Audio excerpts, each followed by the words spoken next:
បងប្អូនខ្ញុំឈ្មោះភីងហ៊ីយ៉ាថ្ងៃនេះខ្ញុំមកដល់សៀមរាបហើយចាថ្ងៃនេះខ្ញុំមកកន្លែងញ៉ាំគេហៅនំបញ្ចុកទឹកប្រហុកក៏ប៉ុន្តែខ្ញុំកំងគេជានំបញ្ចុកការីនំបញ្ចុកការីថ្ងៃនេះនំបញ្ចុកការីថ្ងៃនេះនំបញ្ចុកនំទឹកប្រហុកញ៉ាំហើយតែអត់បានថតទេព្រោះតែឃ្លានពេកឥឡូវនេះមកម្ដងទៀតនំបញ្ចុកការីសុទ្ធសិតដូច្នេះបងប្អូន welcome បងប្អូនសូម welcome to my channel this is នំបញ្ចុកទឹកប្រហុកនំបញ្ចុកសាឡាការីសុំទោសនិយាយខុសនំបញ្ចុកសាឡាការីសូមជួយបងប្អូនមើលញ៉ាំឆ្ងាញ់ណាស់បងប្អូនអើយគួរឲ្យឆ្ងាញ់ណាស់មើលការីនេះមើលការីសាច់មាន់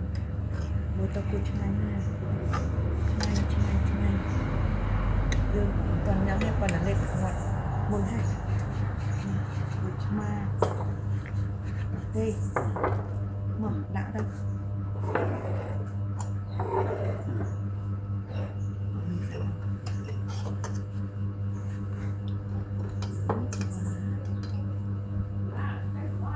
That's good, mommy.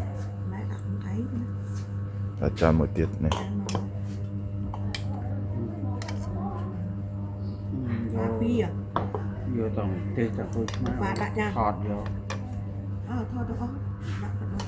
ដាក់ចានលើស្ទីនលើអត់ Okay.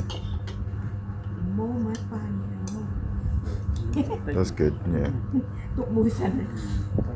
អូខេយកបន្លែខ្លួនឯងបងណា Bye. បន្លែយកខ្លួនឯ ជូប ង ដាក់ Bye. នៅហ្នឹងហើយហើយ បន្លែគេមានស្ដែកគូ ទៅគូឆ្ងាយ ស្បែកក្រោបមានស្បែកគូអូចា ជីក្រហមចេះញ៉ាំ គាត់អត់ I'll take it.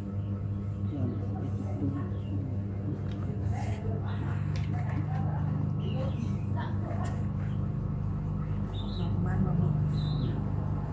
Okay. អូខេក៏ចាំហើយគាត់ដាក់ទៅខ្លួនឯងណាបងណាណាកូនប៉ៅ